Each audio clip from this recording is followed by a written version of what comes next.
Vous allez bien? Ouais, je suis très content d'être là ce soir et je vais d'abord vous dire une chose. Vous êtes au festival Africa Stand Up, 7e édition et ça s'applaudit. Voilà. Voilà. Maman, ça va? Tu as un regard agressif, c'est quoi? Je te plais? Hein, maman? Non, mais parlant déjà de l'agressivité, j'ai envie de vous dire un truc, les gars. Les moustiques de mon quartier sont agressifs, maman. Ah! C'est-à-dire, les moustiques de mon quartier sont agressifs comme une fille à qui on a donné un faux billet de 10 000 comme agent de transport. Mais en même temps, moi, je les comprends parce que tu ne peux pas passer le temps à sucer le sang des gens qui ont les dettes, le sang des gens qui ont faim, et puis tu n'es pas agressif. En fait, c'est un peu comme les moustiques de la maison. Non, les gars sont agressifs.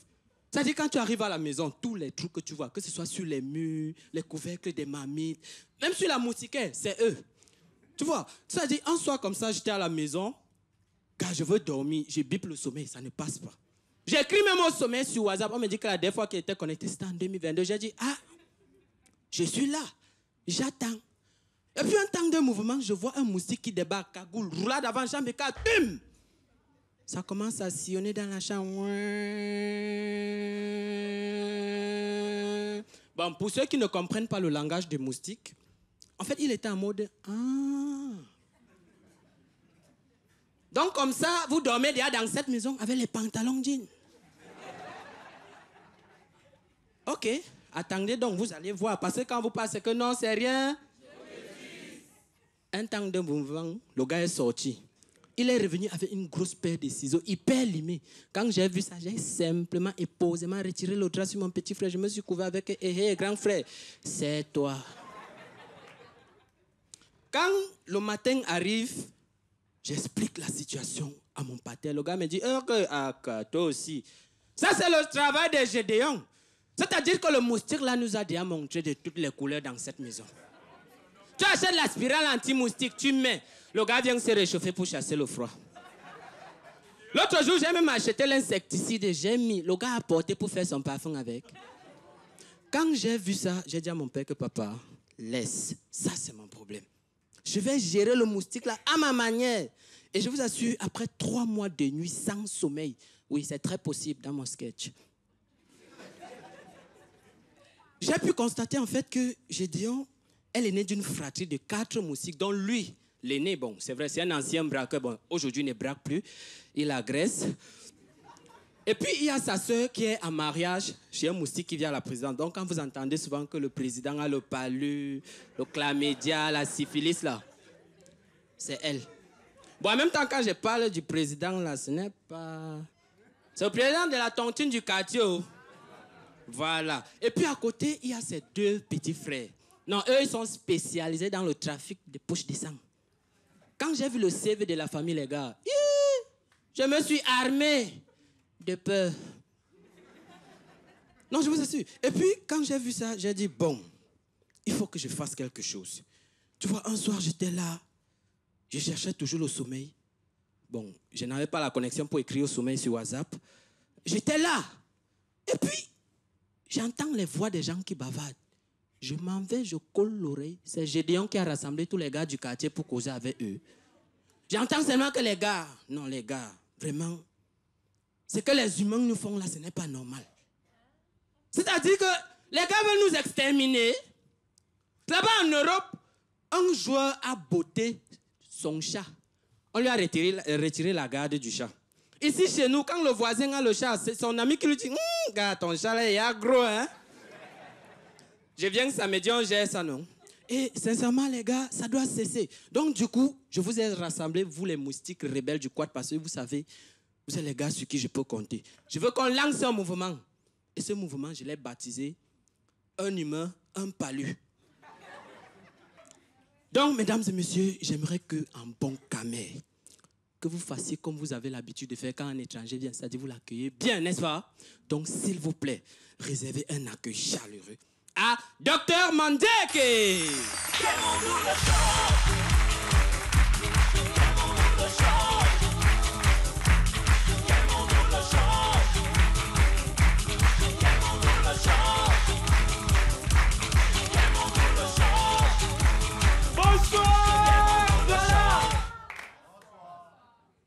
Vous ne répondez pas? Oh, Douala. Non, un peu de quand même. Bon, vous-même, vous avez constaté comment je suis poli, non? J'ai commencé d'abord à vous saluer. Bon, je vais me présenter.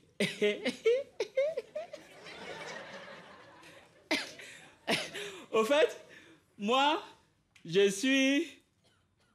Voilà moi.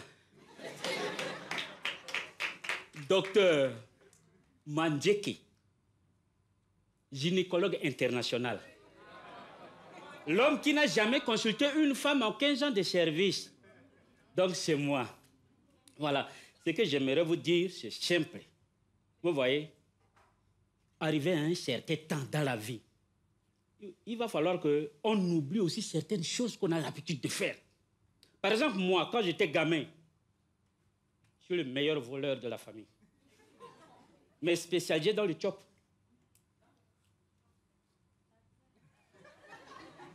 Mais arrivé à un certain temps, j'ai pris la décision et puis j'ai arrêté. Sauf mon voisin, Fred le Rapide. Vous ne le connaissez pas. Fred! Non! C'est le genre de personne que même dans le ventre de sa maman, il volait déjà. Mais, mon ami, la preuve, à sa naissance, on l'a surpris avec 4 pilules en main. Il a trouvé ça où? Non! Fred! Et je veux dire que c'est mon meilleur client. Il connaît la position de ma boutique et la position de ma caisse d'argent qui se trouve dans le congélateur de poissons frais, là. Il connaît. Mais ce qui me fait mal, que c'est chez moi qui va prendre sa retraite de voleur. Ah, Fred! Bon, mais c'est bon. Un jour, je vous dis, copain, j'ai vendu. Et la qualité des recettes qui est rentrée ce jour-là. Non! Devant l'argent, là, moi, là, paniqué. Donc, j'ai ramassé l'argent, tout, et puis j'ai laissé 3500 dans la caisse. Go. Je ne sais pas qui est parti informer Fred. Il m'a visité la même nuit. Il vient avec la clé passe-partout. Ça n'a pas marché. Il a mouillé les trous. Ça n'a pas marché. Il a mis salive seulement. Wassa, la porte s'ouvre. Non. Mon ami, à l'heure là, toi tu souffres. Mais Fred, en 30 secondes, il a vidé la caisse. Sauf dans la mouvance, son porte-monnaie est tombé. Bon, le lendemain, quand je suis arrivé, moi-même, j'ai remarqué que quelqu'un passait avant moi ici. Donc, direction congélateur, j'ai fait sortir la caisse. Il a tout emporté. Je dis, bon, je vais aller me plaindre à qui? À cause de 3500.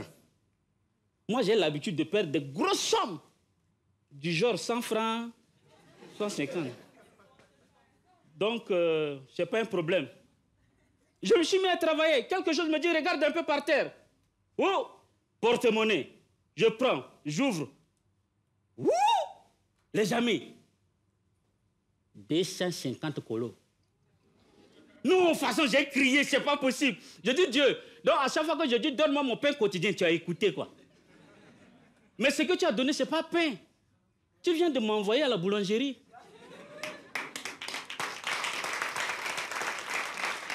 Mais les amis, j'ai pris, j'ai laissé. Quelques minutes, je vois Fred qui arrive comme ça avec le visage froissé. Il vient, il me regarde. Moi aussi, je le regarde. Quelques minutes et puis, il me pose la question. Petit frère, on t'a volé?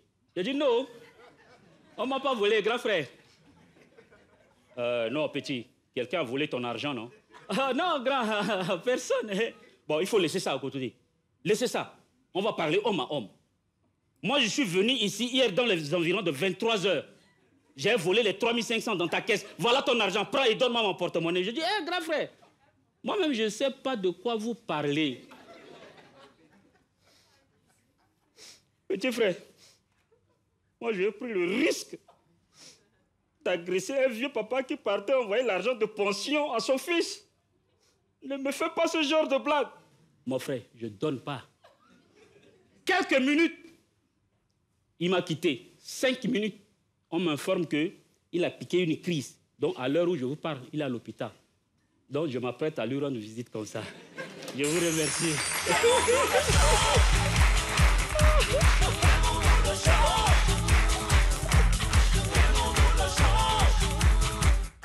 Mesdames et messieurs, une fois de plus, Dr Mandjeke. Voilà. Et puis les volets de la salle, applaudissez aussi pour vous-même.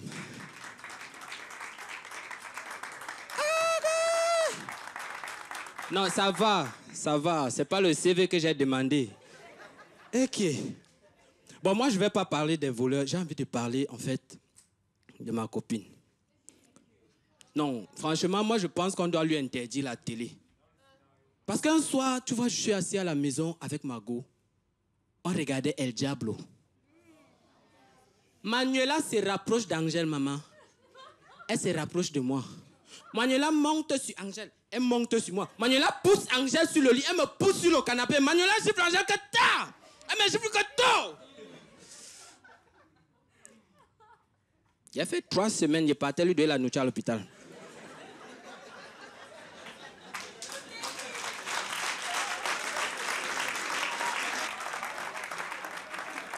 Alors, mesdames et messieurs, je vais annoncer directement le prochain. Il nous vient du très grand nord, plus précisément de la Damawa. Il est bon. Bon, déjà, pour jouer à Africa Stand Up, il faut être bon. Maman, il est beau. Donc, comme tu es venu célibataire, là, sache que tu vas rentrer comme ça.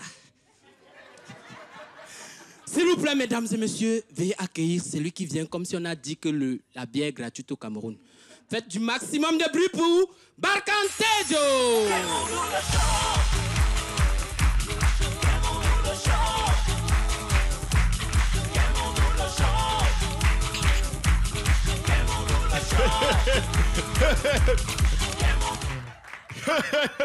Merci, merci. J'ai pris le bus VIP pour la première fois. Ça s'applaudit, bande de jaloux. Mais je n'ai pas aimé. Les problèmes ont commencé dès l'embarquement. J'arrive avec mes sacs de patates. On me dit non, monsieur, on ne prend pas les gros sacs. Alors que quand c'est pour prendre les gros billets, les gars sont forts. Nous sommes entrés dans le bus, ce qui est quand même bien là-bas, il y a la politesse. Le chauffeur dit, je m'appelle Paul, je vous conduis durant ce voyage. Et puis il y a une Wolowos là en mini-jeep. Elle dit que je suis votre hôtesse. Si vous avez besoin de quelque chose, appelez-moi, n'appelez pas le chauffeur. Il a donné son nom, pourquoi? Hein? Alors que nous sommes habitués au classique. Dès que le chauffeur entre, on part. Tu lui demandes, chauffeur, tu t'appelles comment? Il dit, je ne dis pas mon nom. Si tu as besoin de quelque chose, parlez là-bas, je vais entendre. C'est là que tu vois un monsieur se lever calmement, gentiment. Chauffeur! Les pauvres sont toujours fâchés. Hein? Mourez les gars! On lui dit que patiente. On commence à rouler dans le VIP. La Wolowos, là, elle ne s'était pas. Attachez votre ceinture de sécurité. N'acceptez surtout pas la nourriture de votre voisin.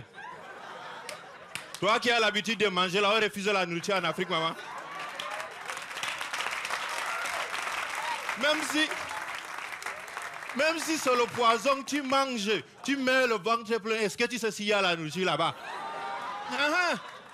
Alors que nous, au classique, c'est quand le voisin commence à manger, tu dis, casse-moi le maïs là, non?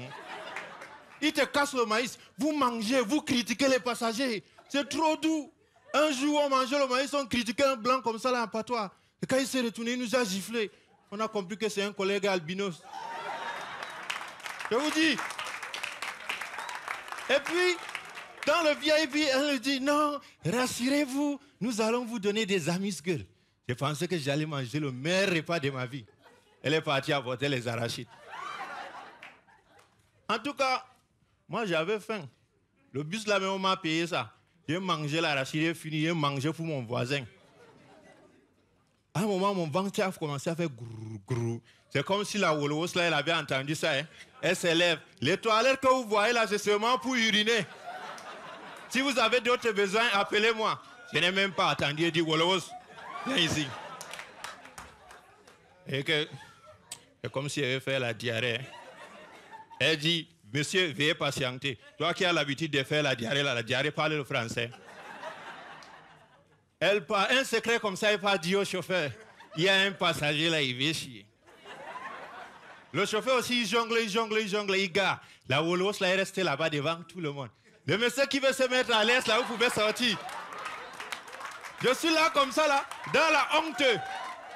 Dans la honte. Mais comme la diarrhée ne connaît pas la honte, je me suis levé et dit, voyez le matériel qui n'est pas utilisé là. Je suis sorti. Je sors, je pars en brousse. Au moment de me mettre à l'aise, je vois un monsieur du classique là, il me fait, on n'a pas les mêmes bus, mais on a les mêmes toilettes.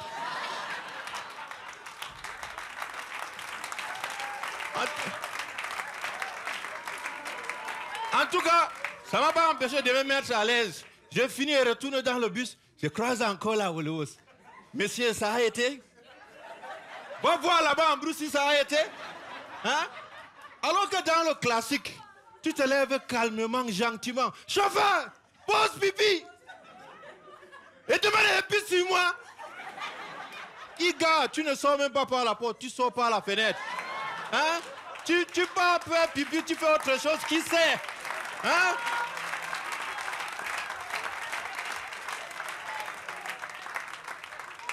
Personne ne sait. Je reviens alors dans le VIP. Les gars sont fâché. Moi, je suis passé m'asseoir, je suis parti m'asseoir. Et même le chauffeur, il a mis la climatisation au fond. Ça veut dire même si j'ai les odeurs sur moi, il me congèle avec. Je reste comme ça là. Personne ne me parle. C'est silencieux. Alors qu'au classique, quand tu pars, tu reviens comme ça, la personne ne sait. C'est là que les commentaires chauffent, tu apprends même les dialectes. Et puis tu apprends même les cours de marketing avec Docteur. Les produits de 50 000 qui se vendent à 500. Hein? Et puis, à un moment, ton voisin descend.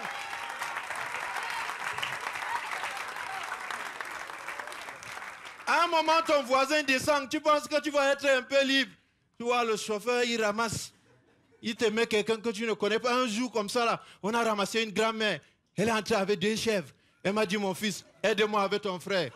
Moi-même, je n'ai pas compris le message.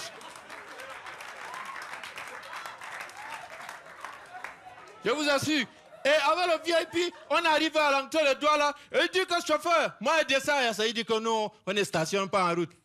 On part, on arrive à l'agence, on vient prendre tous les autres passagers avec la voiture. Moi je suis là comme ça avec mes valises.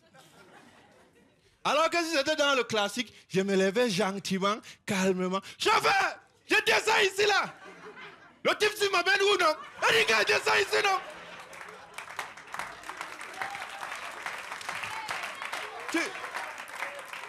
Tu descends, on te donne tes bagages, moto 100.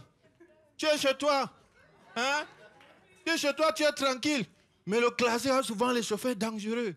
Je vous laisse imaginer. Merci.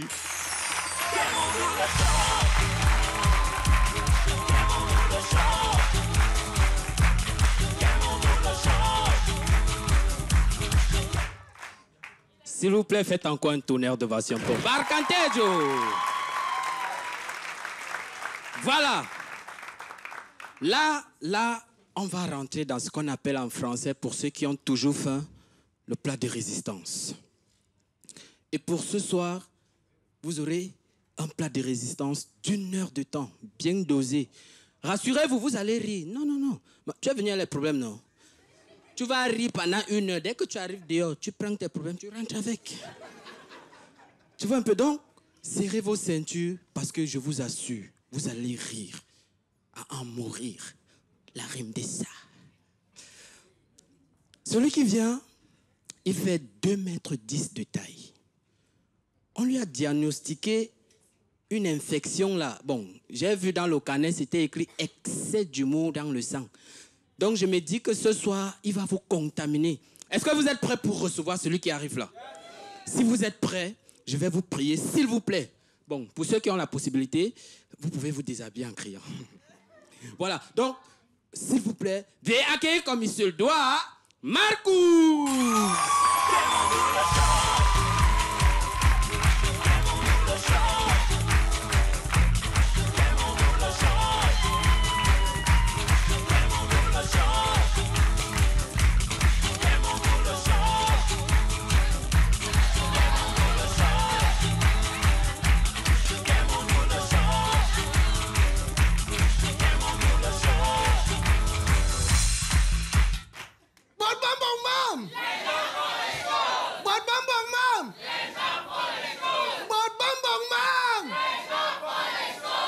Applaudissez pour le présentateur. Applaudissez encore pour le présentateur. Il m'a présenté. Nous, les artistes, on aime quand on nous présente bien. Quand on te présente comme ça, je jure, même quand tu n'as pas mis le parfum, tu te sens. Oui, oui. Parce que, excusez-moi de commencer par là, hein. J'ai assisté à un mariage samedi surpassé. Écoutez comment le goguenard qui avait le micro là-bas. Oui, c'est lui qui était MC. Écoutez comment il m'a présenté. Mesdames et messieurs, le gars criait d'abord bizarrement. C'est le reportage. Mesdames et messieurs, comme vous avez fini de manger... Nous, on joue toujours quand les gens ont fini de manger. Comme vous avez fini de manger, pour vous permettre de digérer, je vais appeler un rigolo. Moi, je suis rigolo. Il va vous distraire en attendant. En attendant quoi? Même mon nom, le type là n'avait pas. Grégoire, le comédien là s'appelle comment? On lui dit Marcus. Marcus, viens prendre le micro, tu fais rire les gens. Dès que j'arrive devant le type là, c'est toi Marcus, tu es court, hein? Tu as 5 minutes. Le genre là, même quand c'est ton métier, tu tergiverses d'abord. Franchement, on comprend que non. African stand-up comédie, franchement, ici, les femmes s'habillent en dentelle, mais en matière de présentation, ils ne font pas dans la dentelle. Applaudissez, franchement. Hey! Ah! Je suis content. Je me sens doublement artiste. Ah oui, et vous savez, je suis un artiste humoriste. Je parle, les gens rient. Oui, je définis souvent le rire comme une raison incontournable pour réduire les ennuis. Et les ennuis au Cameroun, il y en a. Hein? Va faire rire les gens qui ont les ennuis. C'est pas facile. Parce que parfois, quand tu te présentes devant les gens comme ça, on te dit, fais-les rire. Parmi les gens qui sont devant toi, il y a quelqu'un qui vient de divorcer. Parmi les gens qui sont devant toi, il y a quelqu'un qui n'a pas payé le loyer depuis 6 mois. Il esquive le bailleur. Et il y a les gens que tu dois rire là. Quelqu'un là, il n'a même pas l'emploi. On te dit, fais-les rire. C'est facile. Maintenant, moi, j'ai décidé qu'avant d'affronter un public pour les faire rire, je remets d'abord mon spectacle entre les mains du Seigneur.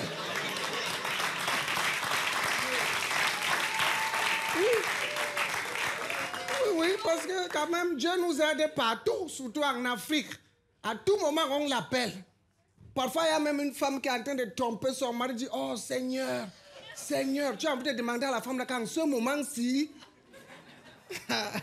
Donc, on remet toujours tout entre les mains du Seigneur. Et comme Dieu est le plus intelligent, il sait que l'humoriste s'exprime au 3e degré ou alors au 2e degré. Alors, mettons-nous en présence du Seigneur. Seigneur, c'est toi qui as donné la chance aux gens d'être promoteurs d'African Stand-Up. Tu as permis aux gens d'être gouverneurs, président de la République, banquier. Et le métier que les parents aiment, la douanier. Tu as donné l'opportunité aux gens de faire import et sport, même sport. Seigneur, tu as permis aux autres d'être hommes d'affaires. Tinda. Propriétaire de plusieurs immeubles. Seigneur, c'est toi qui connais le problème de tout un chacun. Tu sais comment chacun est venu ici ce soir. Seigneur, dans la salle, tu sais qui est venu avec sa vraie femme. Tu sais qui est venu avec la tisa. Seigneur, toi-même, tu sais qui est qui dans la salle, qui est avec qui. Tu es tout puissant, je ne suis pas là pour parler des problèmes des gens. Seigneur, Dieu tout puissant, mais pendant mon spectacle, pardon, va dans la salle, si quelqu'un a des problèmes, va résoudre ses problèmes pendant mon spectacle au nom de Jésus. Amen. Seigneur, s'il y a quelqu'un dans la salle qui est chômeur, pendant mon spectacle, qui se sent travailleur au nom de Jésus. Dieu tout-puissant, Seigneur. S'il y a quelqu'un dans la salle, c'est que dans son compte bancaire, il a les millions, mais son rêve, c'est d'être milliardaire. Pendant mon spectacle, rends le milliardaire au nom de Jésus. S'il y a quelqu'un ici, Seigneur, il a beaucoup d'argent, il a des rêves, il a même déjà goudronné la route de son village, il a envie d'envoyer même le métro là-bas. Pendant mon spectacle, il sent que sa route, son village, le métro passe là-bas au nom de Jésus. Dieu tout-puissant, pendant mon spectacle, s'il y a quelqu'un ici qui est venu dans l'intention de rentrer avec le numéro de plusieurs filles, Seigneur, pendant mon spectacle, il sent même déjà que ce sont les filles qui le draguent au nom de Jésus. Dieu tout-puissant, Seigneur, pendant mon spectacle, Seigneur, viens résoudre les problèmes des gens. S'il y a quelqu'un ici qui n'a pas payé le loyer, Dieu tout-puissant, que pendant mon spectacle, il est en train d'embrasser le bailleur parce qu'il a même payé 10 ans au nom de Jésus. Dieu tout-puissant, pendant mon spectacle, viens résoudre les problèmes de tout le monde au nom de Jésus. Et à la fin de mon spectacle, Seigneur, que chacun retrouve ses problèmes.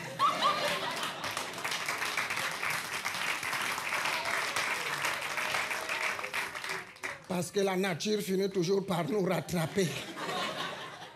Quoi qu'il arrive, je ne vous manque pas.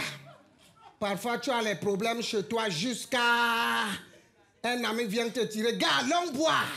Vous partez, vous buvez, vous êtes content, vous vous racontez les histoires. Dès que ça finit, vous vous séparez. Tac, les problèmes te retrouvent. Donc la nature finit toujours par nous rattraper. C'est pour ça que moi je dis souvent que les gens font tellement les choses, je vous assure. Et parfois c'est ça que moi je raconte. Ah oui, oui, parce que quand je vous vois, à un moment donné, j'ai envie de vous poser la question. Vous êtes là? Vous me voyez? Je suis devant vous? C'est African Stand-Up? J'ai pris le poster comme les anciens gens qui faisaient les photos. On m'appelle Marcus. Je suis un humoriste. Je suis un coup cheap. Quelqu'un a dit non? Vous ne remarquez pas que les gens posent les questions bizarres maintenant? À partir de maintenant, moi-même, j'ai décidé qu'à question bizarre, réponse bizarre. Les gens exagèrent. L'autre jour, j'ai croisé un ancien camarade, Mandeng Mamiyem. Le goguenard, la seule question qu'il a prouvé à me poser, c'est Marcus, tu vis?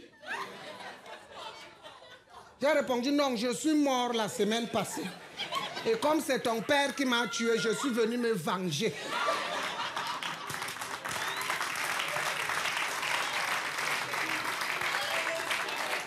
À question bizarre, réponse bizarre. Les gens exagèrent, franchement, c'est trop. Samedi passé, je pars me coiffer. J'ai fini de me coiffer net à la sortie devant le salon de coiffure. Je croise une camarade, Ngololo. Elle me pose la question. Marcus, tu étais chez le coiffeur? J'ai répondu non, j'étais chez le menuisier. C'est lui qui m'a raboté la tête comme ça. À question bizarre, réponse bizarre. Les voisins alors, c'est grave. En bombo, tu sors de chez toi le matin, 6h45. Tu es au niveau de ta véranda en train de te brosser les dents.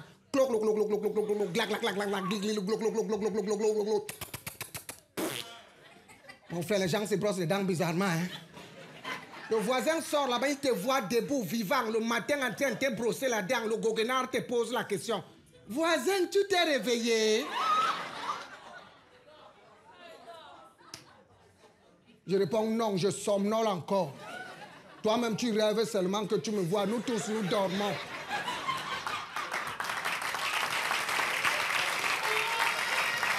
C'est quoi ça? À question bizarre, réponse bizarre. Les gens exagèrent. Comment? Tu sors de chez toi le matin, tu pars au travail, tu passes toute la journée là-bas, tu rentres le soir, 19h. Dès que tu ouvres la porte, on t'accueille avec une question. Mon frère, c'est le retour?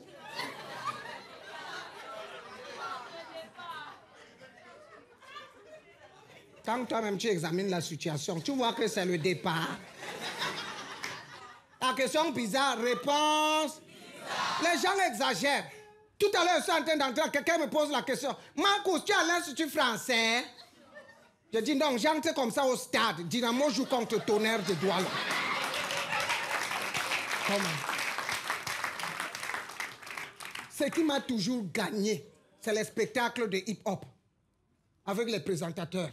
Le gars sort de derrière, il sort toujours en courant. Everybody, est-ce que vous êtes là?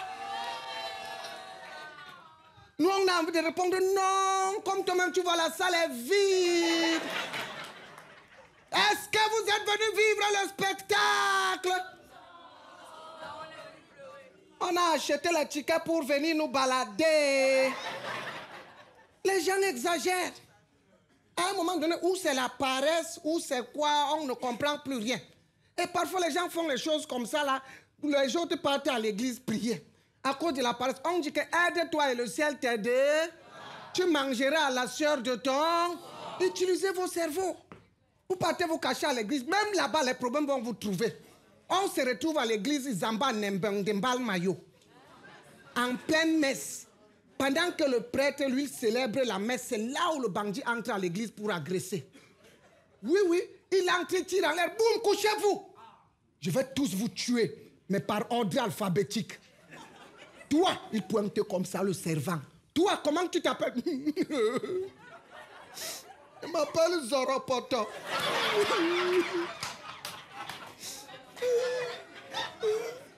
Mais c'est notre prêtre qui est là-bas qu'on appelle l'abbé Abena. Le prêtre s'est fâché.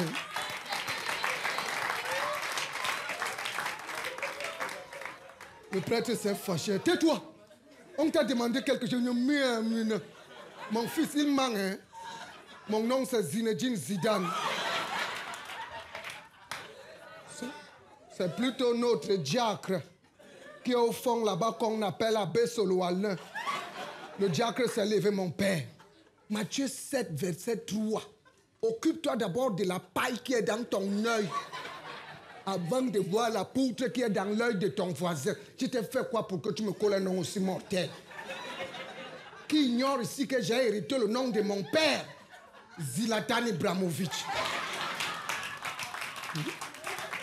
Et ce n'est pas notre ancien de l'église qui va me prouver le contraire. Mon frère a connu, je mens. Oui, tu mens. Donc tu veux que c'est moi qu'on tue le premier, hein? Grand bandit. Appelle-moi Zokora, hein? C'est là où le bandit s'est fâché. Le Rwanda même sous vous, hein? Comme vous tous, vous êtes en train de fuir les Allah. Nous sommes à l'église, non? Les premiers seront les derniers et les derniers les premiers. Je vais maintenant vous tuer commençant par la lettre Z. Il a pointé le prêtre, mon père.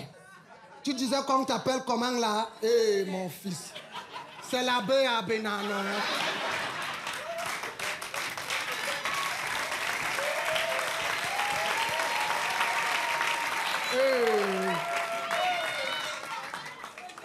Nous sommes en Afrique. Est-ce qu'on peut fuir ses origines? Toi-même, tu sais que franchement, tout le monde, comme si tu ne sais pas où tu viens, tu dois au moins, si tu ne sais pas où tu vas, tu dois au moins savoir d'où tu... Alléluia! Alléluia! Parfois, les gens s'embrouillent comme ça à l'église, c'est à cause de l'argent. Hein? Même à l'église, il y a les problèmes d'argent. Je vous assure, vous connaissez le village Yapmakouba? À côté de Balombassa, en bord chez l'intervenir. Vous ne connaissez pas le village Yamak chez les Benkerer, non? Tu passes chez les Orpondi là-bas. Vous ne connaissez pas? Le village Yapmakouba, maman, il y avait deux associations là-bas qui aimaient beaucoup l'argent. Il y avait d'abord l'association des aveugles, appelée Qui vivra? Et l'association des boiteux, appelée Qui va lentement va? Les deux associations-là ne s'aimaient pas. Tous les jours, les problèmes, la bagarre. Les gars s'affrontent. Chaque association veut vendre les terrains du village pour avoir l'argent. Il y avait trop de problèmes. C'est arrivé au niveau de l'ONU. L'ONU est arrivé au village. On a décidé qu'on va les trancher. Ça veut dire qu'ils vont s'affronter. L'association qui gagne la bagarre gère le village à Mof. Le jour de l'affrontement au stade Pumpumre de Yapmakouba. Les aveugles contre les boiteux. À Bourbana, Mof. Avant l'affrontement, il fallait les chauffer. Les aveugles sont partis se chauffer sous le manguier. Pendant que les aveugles se chauffent sous le manguier, les boiteux sont restés au stade. Pendant que les aveugles se chauffent sous le manguier, une mangue s'est détachée. Sur la tête d'un aveugle, paille, le gars a crié, ah, il est lâche.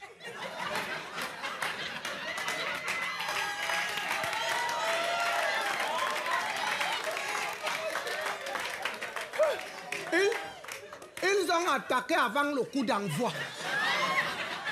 Il fallait voir les aveugles entre eux se donner les coups de poing. Un aveugle pouvait tourner, donner à son frère, pim, pim, pim, pim, pim, pim. À un moment donné, il y a un boiteux qui a vu ça. Il appelle ses frères, les gars, regardez les entraînements. Mon frère, si les entraînements sont comme ça là, si on les attaque, ils vont nous tuer. Hey!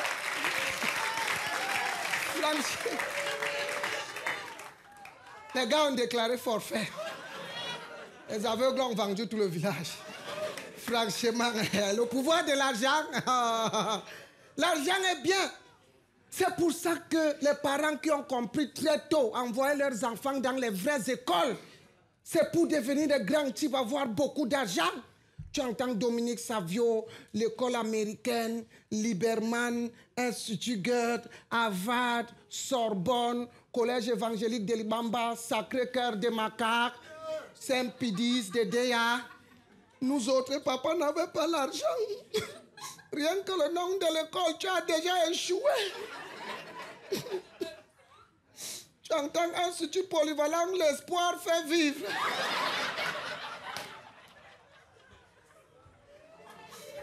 Tu vis l'espoir jusqu'à tu meurs pauvre. Et même quand on arrivait à l'école, on était obligé de rester au dernier banc. Ce sont les vrais gens et les vrais enfants qui s'asseyaient au premier banc. Avec les vrais noms. Tu entends seulement Paul Biya. Oui, Dieudonné Ibaha Dubois. John Gouté. Valérie Ndongo. Oui.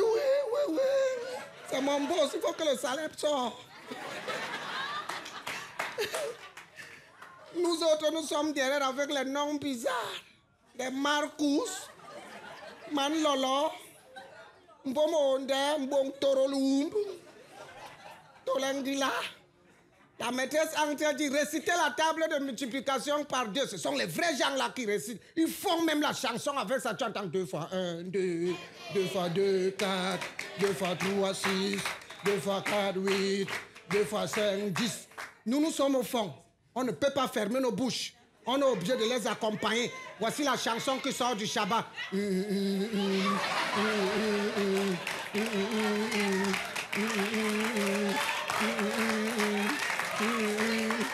Je vous assure, le lendemain, la maîtresse entre, elle dit que hier on a récité la table de 2. Aujourd'hui on va continuer avec 3. Mais avant d'aller à 3, faites la révision de 2. Et ils reprennent encore les vrais gens. 2 fois 1, 2, 2 fois 2, car nous sommes derrière. Vous savez que le tricheur a toujours peur et on ne sait jamais. Mais il y a un adage qui dit chez nous que quel est votre service c'est Wangel. Le jour que tu dois mourir, même une mare d'eau peut te bloquer la route. La maîtresse m'a chopé au fond en train de mâcher la boue. Elle a dit, taisez-vous. Toi, récite ça seul. Ça couille sur moi. Elle a dit, madame, je suis malade. Il y avait mon frère à côté, il a compris que s'il ne me défend pas, on va l'interroger. Il s'est levé. Madame, il a raison, il est malade. La maîtresse a dit, comme il est malade, toi, récite ça. Le gars s'est levé. Madame, nous tous ici derrière, nous sommes malades.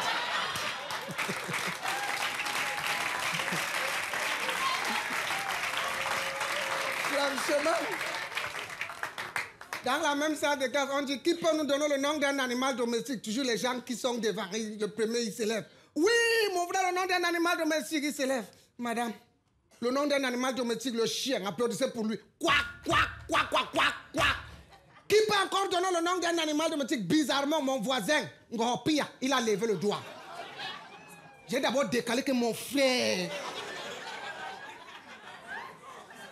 Ngopia lève le doigt depuis quand?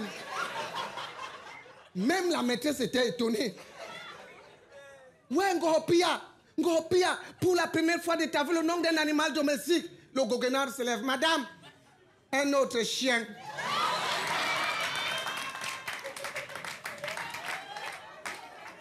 Mais un peu plus costaud. Pour lui, là, c'était le chihuahua. C'est là où moi-même j'ai confirmé que non, l'éducation est bien. C'est ça qui donne l'argent. L'argent est bien, hein? Quand vous éduquez vos enfants, vous êtes sûr qu'ils auront de l'argent.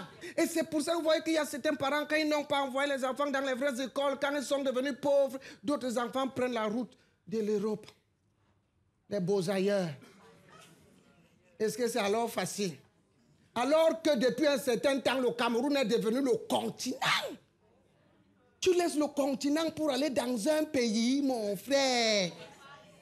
Moi, je vois qu'il y a tout ici en Afrique. Hein? Nous avons tout ici. Vous savez pourquoi une équipe africaine n'a pas encore gagné la Coupe du Monde? Non. Je vous dis, c'est parce qu'on les laisse seulement. Oui, on les laisse. Non, mais parce que l'Afrique, c'est la magie. Vous avez déjà écouté les noms des équipes de football en Europe? Ça vous effraie? Vous avez déjà écouté les noms ici, mon frère? Le nom seulement. On va faire un petit jeu. Quand je cite le nom d'une équipe de football, quand je dis on va en Europe, vous boudez d'abord. Quand je cite le nom d'une équipe de football en Europe, vous répondez seulement AK. Donc quand je cite le nom d'une équipe de football européenne, vous répondez AK. Quand je dis on revient en Afrique, vous faites dan dan dan.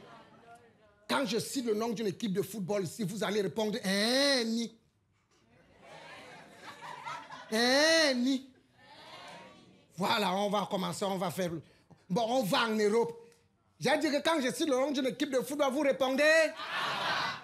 Quand on va en Europe, écoutez le nom des équipes de football. Nice, Lyon, Lens, Brest, Marseille, Arsenal. On revient en Afrique. Tout puissant Mazembe. Tonnerre Kalara Club. Panthère de Banganté. Lion blessé de Foutouni. Mountain on Fire and Miracle Football Club de Lagos. Voilà. Voilà. Vous voyez qu'on les laisse seulement, non? On les laisse, dis donc. Je vous assure, parce que même quand on parlait de